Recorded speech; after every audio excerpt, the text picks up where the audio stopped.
Hi guys, Fintan here from Dams and Cloud, and this week I want to talk about 8 strategies for managing remote teams with Google Workspace. If you want to know more, you know what to do. Stay tuned.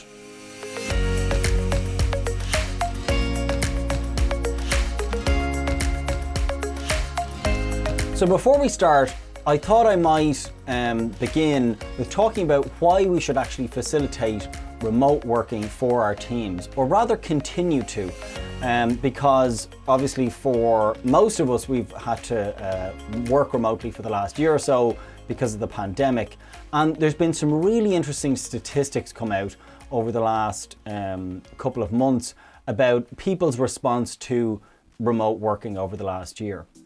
And there was a recent McKinsey study that said that 75% of employees that started to work remotely during the pandemic felt that they were able to maintain or actually improve their productivity. And I think that that's really interesting, because for a lot of people, they felt that maybe they weren't able to work remotely, and suddenly they were obviously forced into it, and they were quite surprised. Another recent study done by Grow Remote they basically came back that 97% of employees didn't want a full return to the office. They wanted some sort of remote working or hybrid environment or fully remote. And I think most people seem to be settling on some sort of hybrid solution where they're remote working some of the week and they're in the office some of the week. So I thought we might go through some of the reasons why we should support remote working. Well, it's better for productivity. As we said, most people have actually found that it increases their productivity to have some or all of their time away from the office. People have heightened job satisfaction and they find it less stressful because they have a better work-life balance. And I think that's again something that we're really moving towards, that people's jobs and careers are not just now focused on the work, but that like actually getting to that point of a real true work-life balance. So when your team are working remotely, it's really important to support them physically. And I've seen varying degrees of success with this, where people have supported their teams physically and gotten out, you know, the desks and the screens and the laptops and things like that they need. And in some cases, maybe they've gotten out the bare necessities like a laptop, but maybe haven't supported teams in getting maybe a home desk set up or a decent chair. And I think it's important for companies to remember that you're responsible for someone, even if they're not in your office. If they're working for you remotely, you're responsible for them from a health and safety point of view. So they're physically resourcing them is really, really important. But you also need to resource them digitally, and that's what we're going to cover today. What digital resources like Google Workspace can you use to help teams be more productive when they're working remotely? Okay, so the first one is to establish active communication. And active communication is really, really important when a team is working remotely, and probably even more so when teams are in a hybrid scenario where, you know, some people are in the office and some people aren't. And it's really important to have that balance and to make sure that you're checking in at least twice a week. That's my recommendation for small and medium-sized teams. Ideally, you're doing it over video call. Obviously, we'd recommend Google Meet. But having that check-in, whether it's in person or whether it's in the office, and particularly you've got that hybrid approach that the team check-in happens whether someone is in the office or not.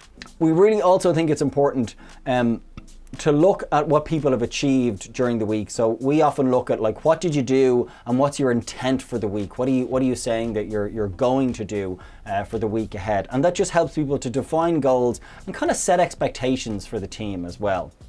And then the last thing that I'll say is it's really important to leave a little bit of time for chit chat and for small talk. Sometimes companies don't do that, and I think it's actually a really important part of that kind of company and team community, particularly when people aren't necessarily getting it in a remote setting. So, you know, leaving that time for the kind of, you know, catch up, the water cooler talk, that's really important too. And so make sure you leave space for that. The next part I want to talk about is what we call synchronous and asynchronous collaboration. Synchronous collaboration is collaboration happening live. So it's happening in the moment. It can be a video call, it can be a phone call, it can be working on the same document with someone at the same time. And then asynchronous collaboration is just collaboration with some sort of time delay. Emailing a document to someone and then working on it, or even something like Google Docs that has live collaboration, but you're working on it at different times. So not everybody's working at the same time. And you know, Google Docs and tools like that are great for creating synchronous collaboration. That's often what those sort of tools push us towards. But when you have teams working remotely, it's really important to, you know, we've heard this term a lot, Zoom fatigue or video call fatigue. And it's very easy for people to get tired or fatigued with, you know, the next video call. I know myself, sometimes you can end up in 5 or 10 video calls in a day. And what we found, and what companies that work remotely on a regular basis have found, is that you need to balance that synchronous and asynchronous collaboration so that there's not too much really of either, and that you try to, as best you can, share the documents and the slides and get the brainstorming kind of done, or a little bit of it done beforehand, so that when you get to the meeting part, you're actually making decisions. Rather than, okay, let's all start working on this together. You can work with Google Docs on the same document without actually having to be in a video call, and it's less exhausting, and you can all sort of, you know, brain dump into something and then get it to a point where you kind of actually have an idea of what you want, and then the meeting, there's more actions happening and people will actually feel like things are moving forward rather than having a meeting for meeting's sake. So I would say for meetings, set an agenda and make sure you can get as much of that information up front so people have read the documentation, and your meetings are about moving things forward, or as we say, making decisions. The next one is the kind of big brother effect, and using what we call passive communication. So we often say, like, you know, try not to be the big brother. There are lots of tools out there that allow you to you know, monitor employees, see what they're doing, you know, photograph or record what's happening on their screens. And I know in some cases that that's necessary, but I think in general for knowledge workers, you need to think about better ways to communicate what people are doing. And passive communication is a really good example of that. So an excellent one is just Google Calendars. And we have our team do this, that at the end of the day, people just spend literally 2 minutes just filling in what they've done and filling out what they think they're going to do for the next day. Now, if you're someone that uses your calendar to book stuff in, you might want to do it in the days ahead, but certainly for the day that's passed, it doesn't matter. You just fill in just a quick one word. This is what I worked on. I was working on this doc, or I was working on that customer proposal. And it just allows managers to just glance at it and go, oh, that's what, you know, Sam or Alina or Charlotte or Dawn was working on yesterday. And it means that you're having that communication without having to check in all the time and go, hey, what were you working on yesterday? Well, you know, because I think when teams are remote, managers worry about that, what's actually happening. And so that passive communication, and I'm going to talk about this again, is really, really important. A really funny story I saw on this one was someone that their company had set up this monitoring software, and the guy attached his mouse to a fan, and the fan was moving backwards and forwards, and it was moving his mouse and making it look like he was active or keeping his window active, when in actual fact he wasn't. So I think the Big Brother approach really just leads to distrust, and employees, you know, will often find ways around it. The next one is thinking about the kind of to-do list and moving towards a task-based approach rather than a time-based approach. Obviously, you want your employees to be available at similar times. Do you know what I mean? You might have different time zones or people working sort of different shifts. But you want people to overlap a certain amount. I think that that's really important. But the whole point of remote working is this flexibility, and so we try to push ourselves towards task-based approach, that it's not necessarily the time. We expect people to be kind of available between these times, but we're judging you on the work that you're getting done.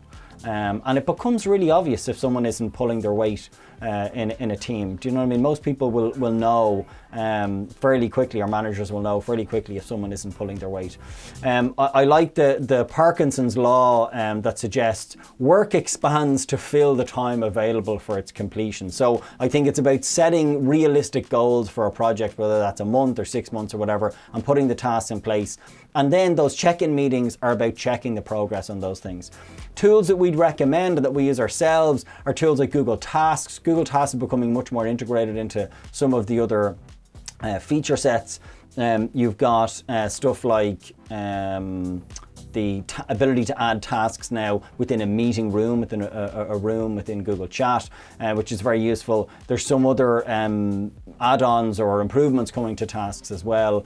And then you've also got Todoist, which is a tool we've started using recently, and it's fantastic. It integrates really nicely with Google, but it also has this really nice feature where you can just forward an email into it and it will create a to-do within, or a task, sorry, within your Todoist. And I use that feature all the time because I sort of triage my email and turn them into my tasks, basically. And my team can see them, so I can sort of forward it into my shared team collaborative to-do list, which is great. So definitely recommend checking out both of those. The next one is around sort of instant or fast communication, and sometimes email isn't the best way to communicate. If you've obviously got long form communication, you need to get something across to your team, email makes a lot of sense. But a lot of companies now use instant chat tools like Slack and Google Chat and Microsoft Teams.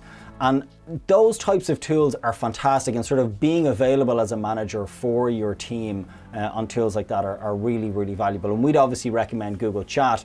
It's a great sort of fast, instant form of communication. It's probably one of the most used tools within our business. And you can now create groups and rooms within Google Chat. You can create rooms for different topics. So we have threaded conversations in one of our rooms, and that's our kind of discussion room, and we throw different topics in there and people talk about them, and it keeps them threaded together. And then in our team room, it's just kind of a single stream of consciousness of the team and what's happening that day, but stuff can kind of get lost in it. So you can create multiple rooms for different things. I've also seen other companies create a room per department, so a marketing room, operations, finance, and again, people are sort of throwing information in there, commenting on it, collaborating together. And as I mentioned earlier, you now have the ability as well to actually add tasks and things like that within Google into rooms, and so you can assign them to people, and that's another valuable feature that's been added quite recently.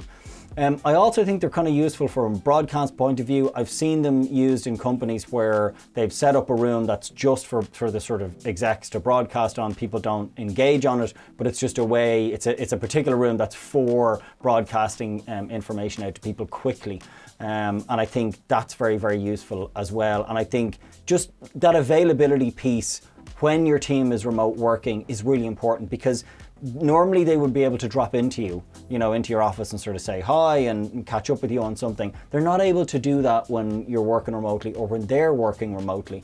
And so being available on that sort of instant message, as not all the time, but as much as you can, I think is really helpful. And the next one is sharing and collaborating. And I think, documentation, making sure that it's accessible from anywhere is really, really important when you have a remote working environment or setup. We have seen during the pandemic some companies, still using old technology like VPNs and logging in, when they could just set up something like shared drives and be able to easily store and search and access these files from absolutely any device. And that sort of ubiquitous access just helps people get things done faster. I can start working on a document on my laptop, I can move over to my desktop, I can pick up my phone and I can work on a document on my phone. So having that ubiquitous access just means that you can get work done faster. You want the technology to get out of the way. And so if you've got technology where it's difficult to access the information, there's multiple places to put it. It's one thing that frustrates me about Microsoft, and I've used Office 365 where I have things within OneDrive and I have things within SharePoint, and their stuff is just kind of all over the place. What I love about Google is there's only one place to put things, and that makes it much, much easier to find that information. Next up, we have facilitating online collaboration. Online collaboration is obviously really important when your teams are remote, you need a way to sort of get together in a single place. I don't know if people have ever heard of Jamboard. It's both a physical device, but it's also a free piece of software. So you can set up a jam, as Google call it, on jamboard.google.com, and you can collaborate on an interactive whiteboard now in a video call. And we actually did a previous video on this that we'll link to, that will allow your team to, you know, collaborate on a whiteboard environment when they're in, you know, separate locations. And I think that is hugely valuable when you have a fully or partially remote team. I've seen teams use Jamboard where in the office they have a Jamboard setup, physical Jamboard setup where they can write on, and then they've teams joining remotely where they're able to input into that same digital whiteboard. So I definitely recommend that you take a look at that. People often don't realize that it's also a free tool. And then the last one is around employee engagement. And this is an area that we at Damson have really focused on, or are really focusing on in 2021. We think it's going to be one of the single most important areas for companies as they move to the hybrid approach. As I said before, companies had people working remotely and they've had people working in the office. They haven't had people working in the hybrid environment yet. And that is coming, and that is going to be a challenge for a lot of companies. And so tools that help you with employee engagement both in the office and working remotely are going to be really, really important. Tools that we would recommend for this would be stuff like social intranets. Tools like Lumapps and Happio will simplify processes, streamline workflows, engage staff, and staff engagement is going to be really, really important, and promote collaboration. They give you a central place to put all of your information, your policies, your documents, but also give you that sort of, the new social intranets give you that ability to actually have interactivity with your teams, as well as actually distributing information to them or announcing information to them. You can also, in a lot of them now, ensure that people have actually seen updates, so people can confirm, yes, I've seen this announcement. And so for CEOs and executives in companies, it allows them to have confidence that people have actually seen the information that they're sending out.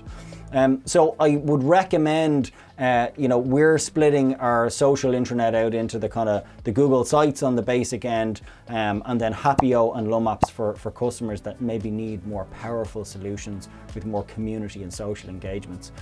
So I would recommend that you take a look at some of those third-party applications. I think it's going to be really key that companies have some sort of intranet or digital workspace as the year progresses, and particularly as we move to the hybrid work environment, where again, some people are going to be in the office, some people are going to be remote, and in order for teams to feel connected, it's going to be really, really important for companies to focus on that.